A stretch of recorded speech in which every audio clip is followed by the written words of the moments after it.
뉴욕시 간호사 파업 사태가 연을 이어지면서 뉴욕시 대표 대형 병원에서 의료마비 사태가 벌어지고 있습니다. 163년 만에 최다 투표를 기록한 케빈 맥카티 신임 하원 의장이 제118대 의회의 하원을 이끌게 됩니다. 맥카티 신임 의장은 연설에서 강력한 반중 기조를 내세웠습니다. 지난 주말 브슬에서 의회 폭동 사태가 발생했습니다. 미국 정부는 이에 대해 민주주의에 대한 도전이라고 강력 비판했습니다. FDA가 알츠하이머스 초기 환자의 증상 발현 속도를 늦춰주는 신약 레카네밥을 승인했습니다. 지난 토요일 뉴저지 저시쇼에서 거대한 흑동굴의 사체가 발견됐습니다. 한 달 사이 세 번째 같은 일이 벌어지면서 해양 생태계에 대한 우려가 높아지고 있습니다. 올해 메디케어 관련 각종 납부금이 변경됩니다. 보험료와 공제액은 더 낮아지고 처방약의 가파른 인상도 낮춰줍니다.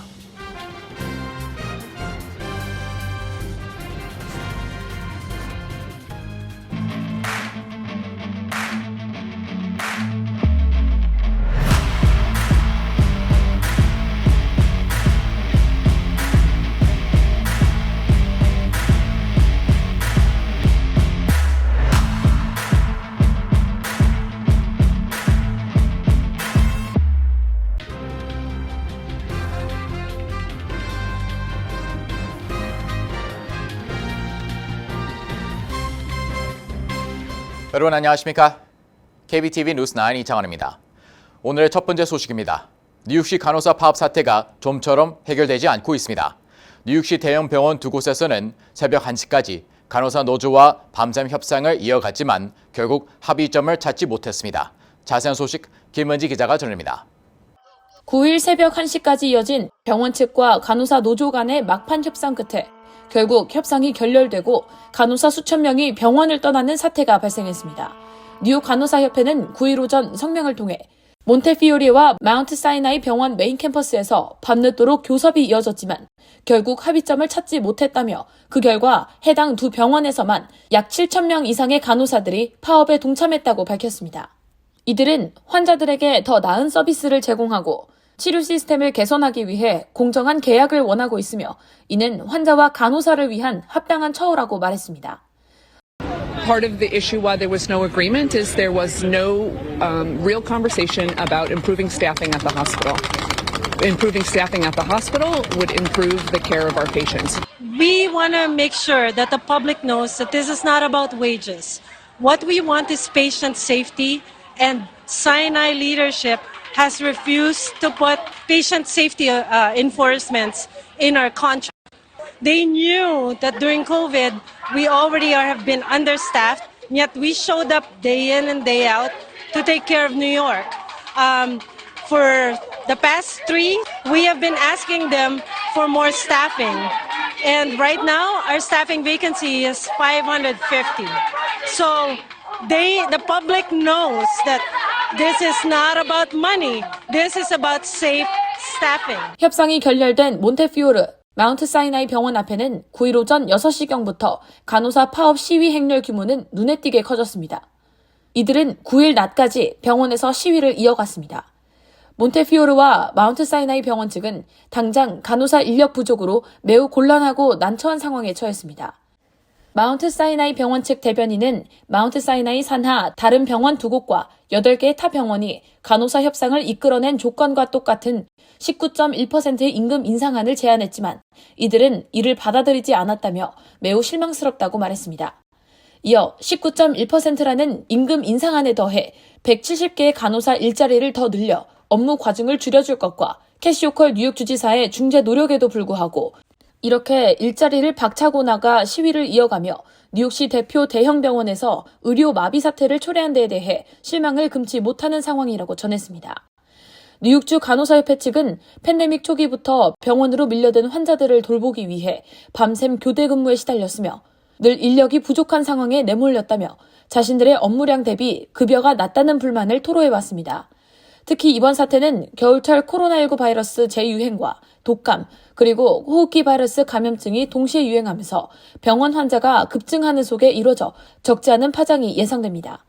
뉴욕시 보건국 자료에 따르면 7일 평균 코로나19 확진 건수는 하루 3,300여 건을 기록 중이며 한 주간 독감 환자는 약 1만 명이 발생하고 있는 실정입니다. KBTV 뉴스 김은지입니다. 제118대 의회에서 하원을 이끌게 된 케빈 맥카티 신임 하원 의장이 중국과의 경쟁에서 승리하겠다고 공언했습니다. 공화당 내 극우 반란표로 163년 만에 최다 투표를 기록한 맥카티 의장은 첫 연설에서 당과 대중적 지지를 한꺼번에 받을 수 있는 반중 기조를 내세웠습니다. 전자희 기자의 보도입니다. 맥카티 의장은 당선 후 연설에서 미국의 오랜 문제인 채무와 중국 공산당의 부상에 대해 의회는 한 목소리를 내야 한다고 밝히고 중국 특별위원회를 구성해 중국에 넘어간 수십만 개의 일자리를 다시 가져올 방법을 조사하고 중국과 경제 경쟁에서 승리할 것이라고 말했습니다. 또 남부 국경, 에너지 정책, 학교에서 이루어지는 워크 주입 등 미국의 가장 시급한 문제를 시정할 법을 제정할 것이라고 밝혔습니다. 워크는 인종, 성차별, 사회적 정의 등에 대한 감수성 교육인데 공화당은 이에 비판적입니다. 또 맥카티 의장은 미군의 아프가니스탄 철수, 코로나19 바이러스의 기원, 연방수사국의 무기화와 관련한 조사도 추진하겠다며 이를 위해 우리의 예산권과 소환권을 활용하겠다고 밝혔습니다. 공화당은 바이든 행정부가 철수를 제대로 준비하지 않아 미군과 아프가니스탄 협력자를 위험에 빠뜨렸다고 비판하고 FBI 등 정부기관이 바이든 행정부의 정치적 무기로 사용되고 있다고 주장해 왔습니다. 지난 3일 시작된 하원 의장 투표는 7일 새벽에 결론이 내려졌습니다.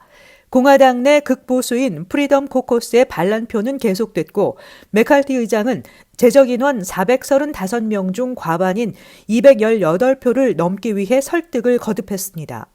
결국 15번째 투표에서 6명이 재석을 선택해 빠지자 과반 기준이 215표로 낮아졌고 맥카티 의장은 216표를 얻어 선출됐습니다. 15번의 하원의장 투표는 1860년 이후 최다이자 5번째로 많은 것입니다. KBTV 뉴스 전상입니다. 지난 주말 브즐에서 의회 폭동 사태가 발생했습니다. 브즐판 1월 6일 사태 지연이라는 평가 속에 미국 정부는 이번 브즐 폭동에 대해 민주주의에 대한 도전이라고 강력히 비판했습니다. 보도에 김문지 기자입니다. 조 바이든 대통령과 지스탱 트리도 캐나다 총리, 안드레스 마누엘 로페스 오브라도르 멕시코 대통령은 브라질에서 전임 대통령 지지자들이 의회 및 정부 청사를 습격한 것을 강력히 비판했습니다.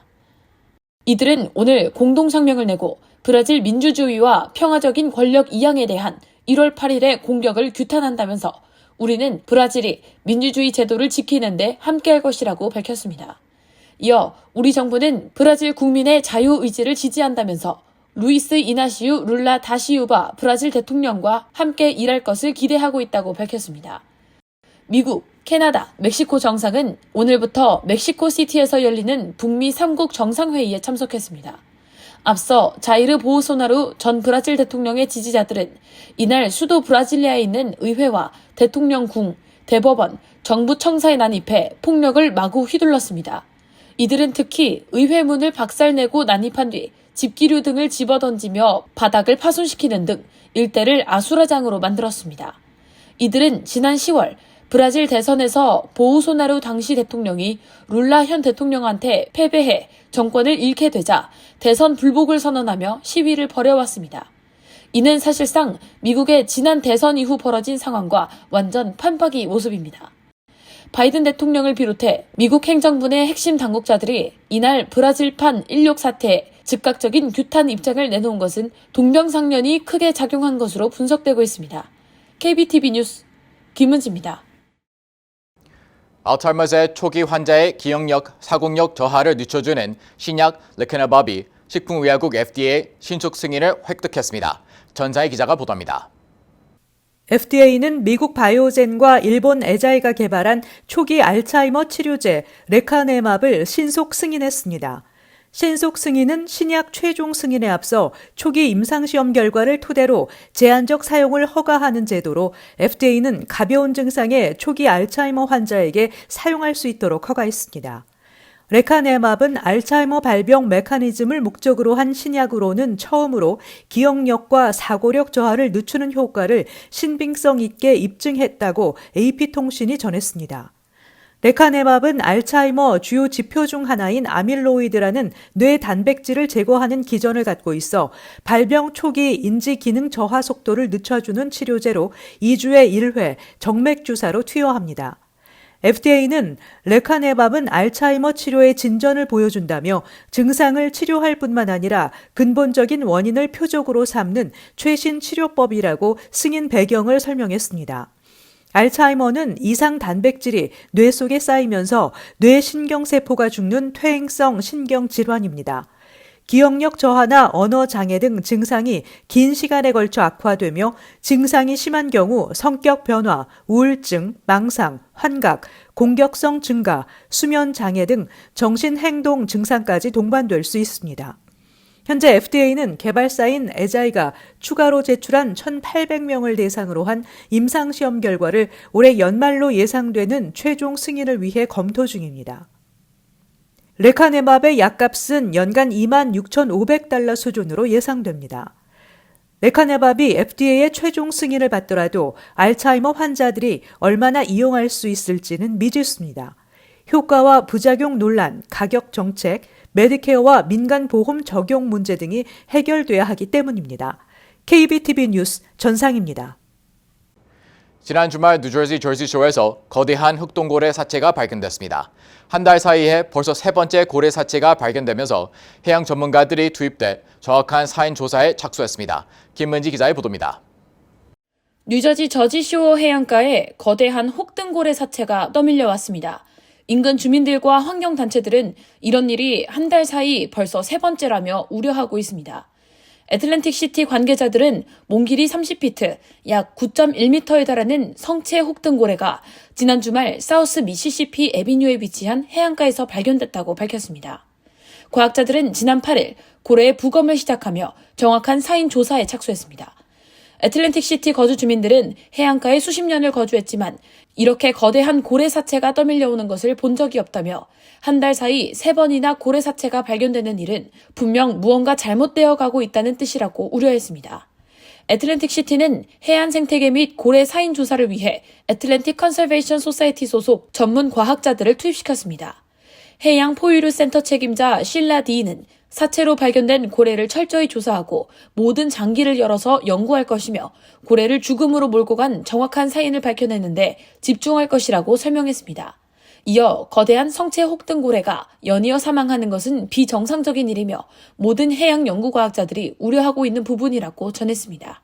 KBTV 뉴스 김은지입니다. 올해 메디케어 관련 각종 납부금이 변경됩니다. 가장 큰 변화 중 하나는 올해부터 시행되는 법령에 의해 더 낮은 보험료와 공제액은 지불하고 처방약의 가프른 인상을 낮추게 됩니다. 전자 기자입니다. 대부분 메디케어 수혜자의 경우 파트 B 보험료가 소셜연금에서 직접 공제되는데 사회보장국의 생활비 조정이 2023년에 8.7% 증가함에 따라 두 프로그램에 모두 등록된 미국인들은 결과적으로 2022년보다 매달 더 많은 돈을 받게 됩니다. 오리지널 메디케어가 변형된 메디케어 어드밴티지 가입자는 올해에도 꾸준히 증가할 것으로 보입니다. 대부분의 메디케어 수혜자는 오리지널 메디케어 또는 어드밴티지 플랜에 관계없이 파트 B 보험료를 매월 지불해야 하는데 민간 보험사의 어드밴티지 플랜 중 일부는 보험사가 회원의 파트 B 보험료의 일부 또는 전부를 부담하는 환급 혜택을 제공합니다. 연간 파트 B 공제액은 지난해보다 $7 감소한 $226로 10년 만에 처음으로 줄었습니다. 올해는 강한 인플레이션 압박으로 인해 메디케어의 일부 요금은 인상되고 인슐린 자기 부담금, 무료 백신, 보험료 인하 등의 상한선이 적용됩니다.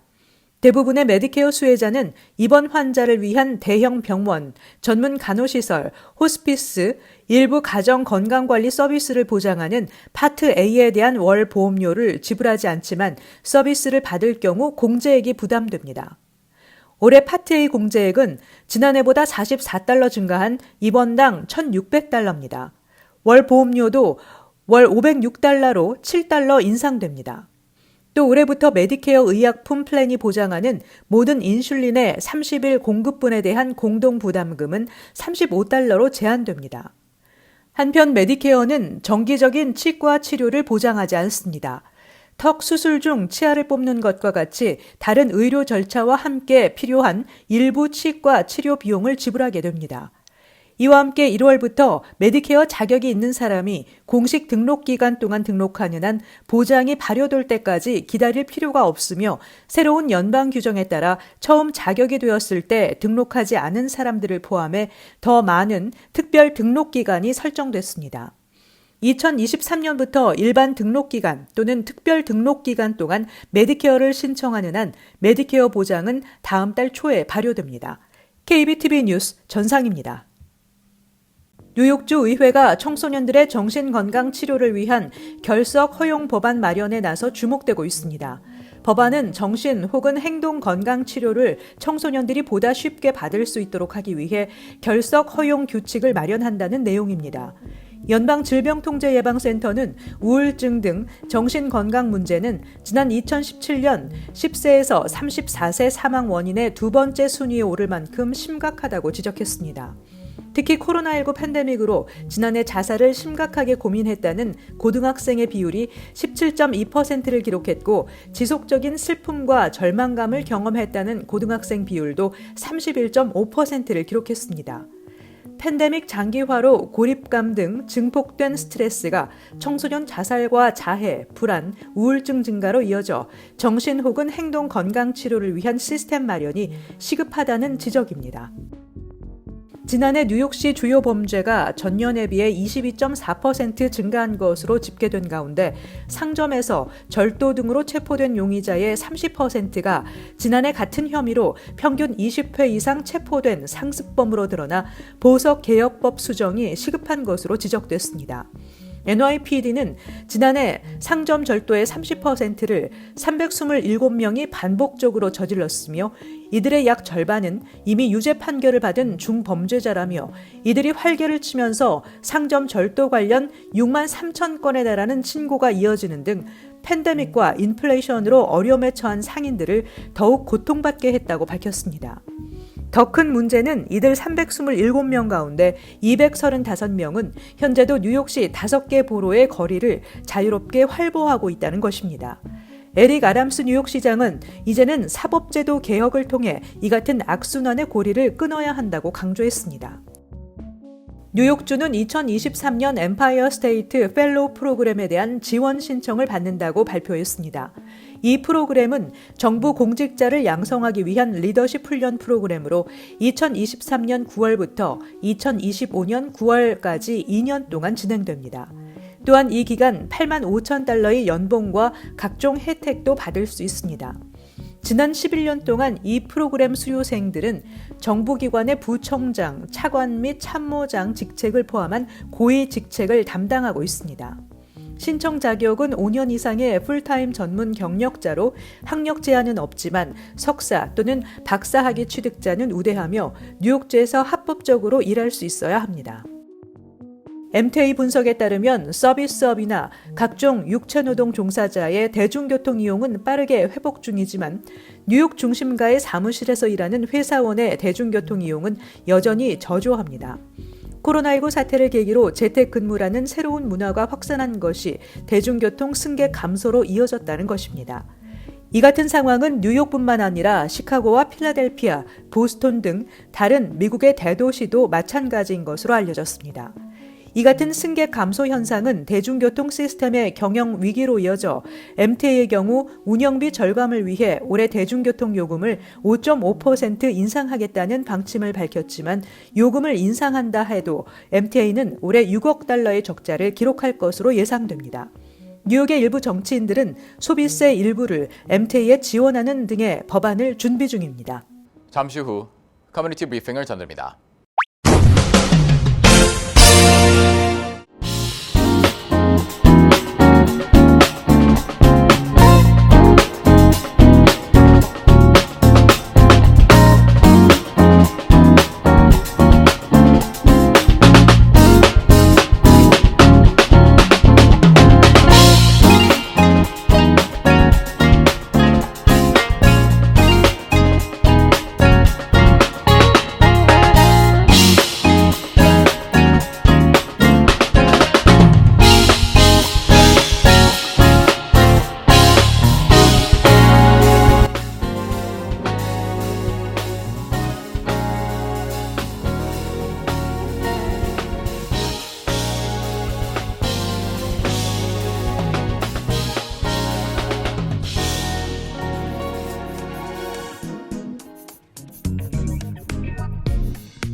이어서 환율과 증시 전해드립니다.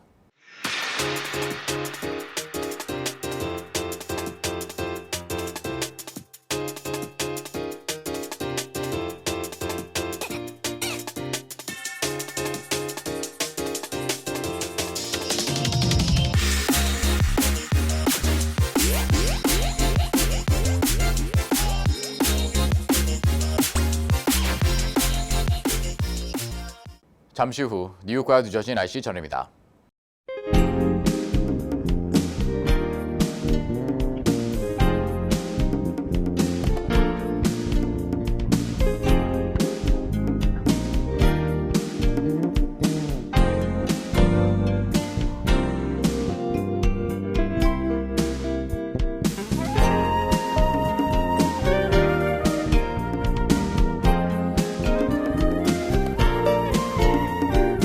KBTV 뉴스9 마칩니다. 오늘도 시청해주셔서 감사합니다. 편안한 밤 보내시기 바랍니다.